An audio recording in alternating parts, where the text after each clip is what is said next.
அத்தனை ஜனங்களுமே இரத்தத்தால் மீட்கப்பட்டு வாக்குத்தத்தத்தை சுதந்தரிக்கும்படிக்கு தேவனால் நடத்தி கொண்டு வரப்பட்டவர்கள். ஆனால் வாக்குத்தத்தத்துக்கு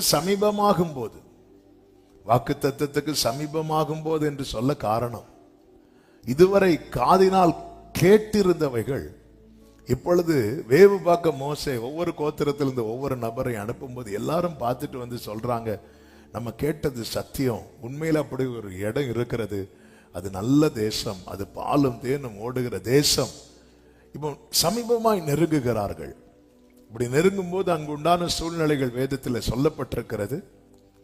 இப்பொழுது கர்த்தர் மோசேயை பார்த்து ஒரு வார்த்தையை சொல்லுகிறார். அந்த வார்த்தையை தான் நாம் வாசிக்க கேட்டோம்.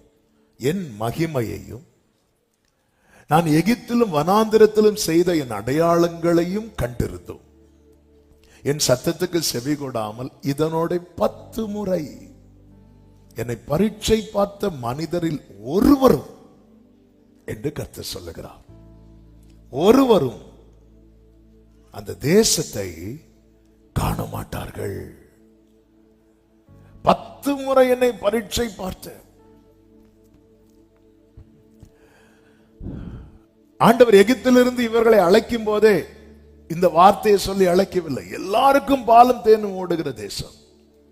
இந்த நாளிலே பரிசுத்த ஆவியானவர் நம்மோடு கூட எதை பேச விரும்புகிறார் என்றால், நாம் எல்லாருமே வாக்குத்தத்தத்தை நோக்கி பயணிக்கிறவர்கள். வாக்குத்தத்தத்தை நோக்கி பயணிக்கிற உள்ளமே தேவனை பரீட்சை பார்த்து அதை இழந்து விடாத என்று பரிசுத்த ஆவியானவர் சபைக்கு சொல்லுகிறார். தேவன் நம்ப வச்சு நம்மளை நடத்திட்டு இருக்கிறார். எல்லார் லைஃப்மே அப்படிதான், முன்னோக்கி போயிட்டு இருக்கிறோம். ஹல்லேலூயா. நாம் பாடுவோம், இயேசுவை நம்புவே நாளெல்லாம் நான் பின்பற்றுவே, என்னை அவரிடம் ஒப்படைத்தே வெட்கப்பட்டு காலடி தெரியாமல் போனால் கர்த்தரின் முன்னே உண்டு சமுத்திரம் ஒதுக்கி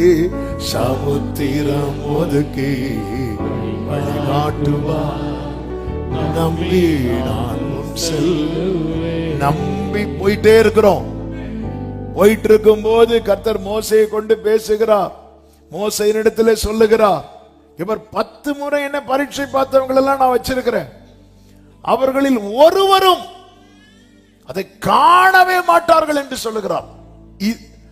அதாவது வனாந்திரத்தை பனிஷ்மெண்டா பாக்குறாங்க ஜனங்கள். வனாந்திரம் அல்ல பனிஷ்மெண்ட். பனிஷ்மெண்ட் என்ன தெரியுமா? உன்னை நம்ப வச்சு நம்ம நடத்திட்டு இருக்கும் போது கடைசியில் அது இல்லைங்கிற ஒரு நிலை வரும் தெரியுமா? இதுதான் உண்மையிலே தண்டனை. வனாந்திர வாழ்க்கை தண்டனை அல்ல, அக்கினி தண்டனை அல்ல. தண்டனை என்றால் அவர் வந்திருக்க மாட்டார் கூட. யோசேப்பு சிறைச்சாலையில் இருக்கும் போது கர்த்தர் அவனோடு கூட இருந்தார். இந்த வனாந்திரத்தில் இஸ்ரவேலர்கள் நடக்கும் போது மேக ஸ்தம்பத்திலும் அக்கினி ஸ்தம்பத்திலும் கர்த்தர் கூடவே இருக்கிறார். அவர்களை விட்டு விலகவில்லை என்று சொல்லப்பட்டிருக்கிறது. 7 மடங்கு அக்கினியிலே சாத்ராக் மேஷாக் ஆபேத்நேகோ தூக்கி போடப்பட்ட போது கர்த்தர் அவர்களோடு கூட இருந்தார். கர்த்தர் கூட இருக்கிற வாழ்க்கையை தண்டனையா பார்க்க ஆரம்பிச்சுட்டாங்க. தண்டனை என்பது என்ன தெரியுமா? என்னை ஒன்று நம்ப பண்ணி என்னை நடத்தி கொண்டு அது கிட்ட வரும்போது இல்லப்பா இது உனக்கு கிடையாதுன்னு சொல்லும் போது இதுதான் பனிஷ்மெண்ட். ஹல்லேலூயா. இந்த பெயின் ஜாஸ்தி. இன்டர்வியூ வைப்பாங்க, ஆயிரக்கணக்கான ஜனங்கள் கூடி இருப்பாங்க, நூற்றுக்கணக்கான ஜனங்கள் அந்த வேலைக்காக கூடி இருப்பாங்க. ஃபர்ஸ்ட் ரவுண்ட்லயே ஃபில்டர் பண்ணி ஒரு 80% வீட்டுக்கு அனுப்பிடுவாங்க.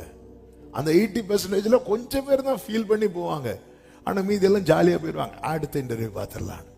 ஏன்னா அவங்க வரும்போதே தெரியும் நமக்கு கிடைக்காது. ஆனா அந்த second round, third round, fourth round முடிஞ்சு ஃபைனல் ரவுண்டுக்கு ஒரு 5 பேர் செலக்ட் ஆகிருப்பாங்க. அந்த 5 பேர்ல 2 பேரை எடுத்துட்டு 3 பேரை அனுப்புவாங்க பாருங்க. அந்த 3 பேருக்கு பெயின் இருக்குல்ல, ரொம்ப ஜாஸ்தியா இருக்கும். ஹல்லேலூயா. இங்க அப்படிதான் நடக்குது. இந்த நாட்களிலே பரிசுத்த ஆவியானவர் சபைக்கு சபையின் மேல் வைத்த மிகுந்த அன்பின் நிமித்தம், வைராக்கிய வாஞ்சை நிமித்தம் இந்த வார்த்தையை பேசிக் கொண்டிருக்கிறார். ஆண்டவராகிய இயேசு கிறிஸ்துவை பிசாசானவன் ஆலயத்தின் மேல கொண்டு போய் நிறுத்தி, நீர் தாழ குதியும், நீ தேவனுடைய குமாரனை ஆனால் தாழ குதியும், சொல்லப்பட்டிருக்கிறதே உன் பாதம் கல்லில் இடராதபடிக்கு அவர் தம்முடைய தூதர்களுக்கு கட்டளையிடுவார் என்று. உடனே இயேசு சொன்ன பதில் என்ன தெரியுமா? உன் தேவனாகிய கர்த்தரை பரீட்சை பாராதிருப்பாயாக. இந்த வசனம் நடக்குமா நடக்காதா என்பதை பார்க்கிறது. அந்த இடத்துல நம்ம அப்படிதான் பார்ப்போம். சாத்தான் அப்படிதான் டெஸ்ட் பண்றான். நீர் குதியும், இந்த வார்த்தை உங்க லைஃப்ல நடக்குதா இல்லையா பார்ப்போம். இயேசு எதுல கவனம் செலுத்துகிறார்னா, என் தேவனை, என் தகப்பனை நான் என்ன பாத்திரக்கூடாது, பரீட்சை பாத்திரக்கூடாதுன்னா அவரை நான் சோதிச்சிடக்கூடாது. அவர் என்ன சோதிக்கிறார், நான் அவரை சோதிச்சிடக்கூடாது. இந்த வேவு பார்க்க போனவங்க பெயர் ஆரம்பத்தில் எழுதப்பட்டது. 13வது அதிகாரத்தில் யார் யார் வேவு எடுக்க வேண்டாம், யார் யார் வேவு பார்க்க போனாங்கன்னு பெயர் எழுதப்பட்டிருக்கிறது. ஆனால் இந்த வேவு பார்க்க போனவங்கள நமக்கு தெரியும், யோசுவா காலேபை தவிர மீதி எல்லாருமே துர்ச்செய்தியை பரப்பினார்கள். இப்பொழுது கர்த்தர் யார் சுதந்திரிப்பா யார் சுதந்திரிக்க மாட்டாங்கன்னு சொல்லும் போது நீங்க படிச்சீங்கன்னா தெரியும், அந்த யோசுவா காலேப் பெயரை தவிர வேற ஒருவர் பெயரையும் கர்த்தர் உச்சரிக்கவே மாட்டார். பரலோக தேவன் என் பெயரை உச்சரிக்கவில்லை என்றால் என்னால் சுதந்திரிக்கவே முடியாது. ஆண்டவர் சொல்லுகிறார் என்னாகமம் 14:30, எப்னேயின் குமாரன் காலேபும் நூனின் குமாரன் யோசுவாவும் தவிர மற்றவர்களாகிய நீங்கள் நான் உங்களை குடியேற்றுவேன் என்று ஆணையிட்டு கொடுத்த தேசத்தில் இவர்கள் 2 பேரை தவிர மற்றவர்களாகிய நீங்கள் ஆண்டவர் அங்க வேற யாருக்கு பெயரையும் சொல்ல விரும்பவில்லை. ஆண்டவர் ஒருவனை அறியேன் என்று சொன்னான், பரலோகத்தை அவன் நினைச்சு கூட பார்க்க கூடாது. அவன் யாரா இருந்தாலும் சரி. ஆண்டவர்கிட்ட வந்து ஒரு கூட்டத்தார் சொல்றாங்க, ஆண்டவரே உம்முடைய நாமத்தினாலே தீர்க்க தரிசனம் உரைத்தோம், பேய்களை எல்லாம் துரத்தினோம், அப்படி பண்ணோம் இப்படி பண்ணோம். ஆண்டவர் சொல்லுகிறார், நான் உங்களை அறியேன் அப்படின்ட்டார். ஜீசஸ், நான் உங்களை அறியேன் அப்படிங்கிறார். இங்கே அதுதான் நடக்கிறது. அந்த பெயர்கள் யார் யார் போனாங்க அப்படின்னு 13வது அதிகாரத்தில் பெயர் பட்டியல் கொடுக்கப்பட்டிருக்கிறது. ஆமென். ஆரம்பத்தில் பெயர்கள் எழுதப்பட்டது உண்மைதான். ஜெயம் கொள்ளுகிறவன் அவனோ, அவனுடைய பெயர் ஜீவ புஸ்தகத்திலிருந்து கிறுக்கப்படாமல் இருக்கும் என்று கர்த்தர் சொல்லுகிறார். இவன் பிரவேசிக்கிறவங்க பெயரை மட்டும் சொல்லுகிறார், மீதி எல்லாரையும் மற்றவர்கள். அவ்வளவுதான். என் ஆண்டவர் என் பெயரை சொல்ல விரும்பணும். நம்ம பாடணும், நீங்க விரும்பிடும். ஆண்டவர் அதாவது விரும்பின பாத்திரத்தை அப்படி விரும்பி சொல்லுவார். என் தாசனாகிய யோபுவின் மேல் இப்போதும் யாக்கோபே, நான் தெரிந்து கொண்ட இஸ்ரவேலே, என் சிநேகிதனான. எப்படி சொல்றாரு பாருங்க. உன் பெயர் என்ன அப்படி கேட்டா எப்படி இருக்கும்? நல்ல வேளை யாபோ காட்டின் கரையில வச்சு அந்த டீல் முடிஞ்சிச்சு. ஹல்லேலூயா. பரலோக வாசல்ல வச்சு உன் பேர் என்ன ஆண்டவரே சொல்றீங்க? உங்களுக்கு எங்க தாத்தா பேரே தெரியும், உங்க தாத்தா பேர் தெரியும், உங்க அப்பா பேர் தெரியும், உன் பேரு தான் தெரியாது. ஹல்லேலூயா.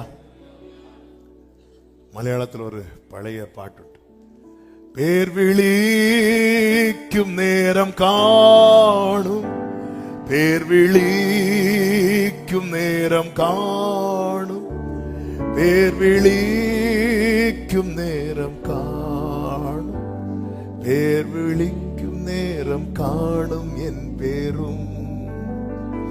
பேர் விழிக்கும்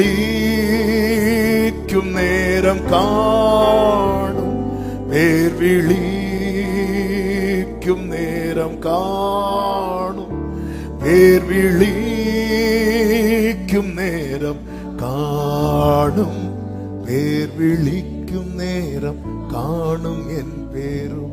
இந்த பேர்லாம் கூப்பிடும் போது என் பேரும் இருக்கும்னு நம்பி பாடுறாங்க. ஹல்லேலூயா.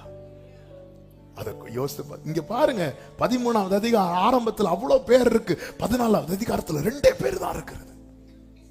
அழைக்கப்பட்டவர்கள் அநேகர்,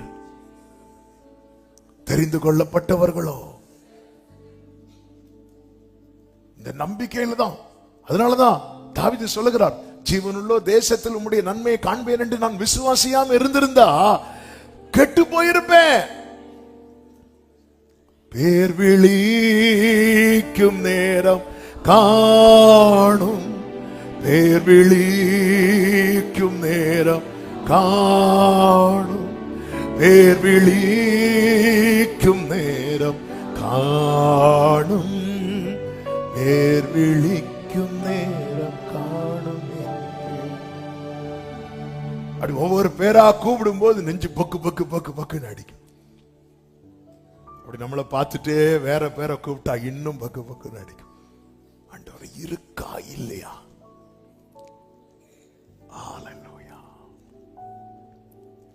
பர்த்டே வெட்டிங் டே வாசிக்கும் போது பேரு மிஸ் ஆனா கூட பரவாயில்ல. சிலருக்கு பரலோகத்துல பேர் இல்லைனாலும் பரவாயில்ல, எனக்கு பர்த்டே வெட்டிங் டே வாசிக்கும் போது.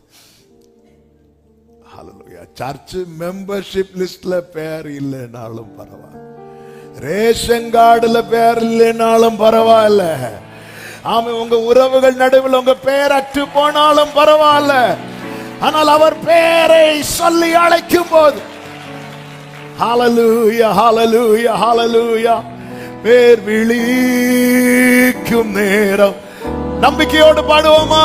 பேர் விழிக்கும் நேரம் காணும், பேர் விழிக்கும் நேரம் காணும்.